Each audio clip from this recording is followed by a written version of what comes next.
सर्दी थी चो लुकार पाती वना करना करेगा आवाज आधी नहीं हो। ओए मेरे को पता है ठड है। हां मने देख तेरे चिट्टे वाल थी हैं। बाबे को आप शादी करे सी तेरी दे मेरी शादी थई हुई है। तू गाल हैं मेरे को फिर शादी कहने लगनी पई।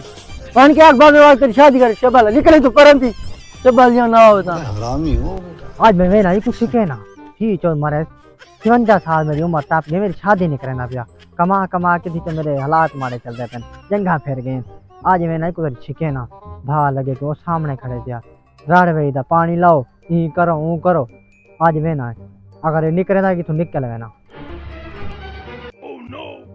आ गया हडराम किने मैं आवे तो पता कहीं निकला खुद पे पानी लावणे को अब बुड्ढा बंदा मैं मेरे को कहीं नहीं चबदी किवे लावा मैं पानी इडिया पानी लावना होवे अट्टा पियोना घर तक कोई काम आवे खणे बे तो जवान ही वे शादी ना आवे तो बात तो साथ बाल है शादी करा मेरी शादी करे तो ठीक है नहीं तो मैं देख के घर छोड़ के चला वे सही। अच्छा कितनी देर में गया तेरे रिश्ता घिनन की कोई तो रिश्ता देवन की तैयार कह नहीं और तो खट्टू है ना लाया कि कोई काम करेंदा नहीं बात तो सही अब कोई बिया नहीं रहंदा दादी अपनी रंडे नहीं हुकुम मेनल परना छोड़ लाख लाना दई ही तो दा तुझे दिमाग ऊपर नहीं थे।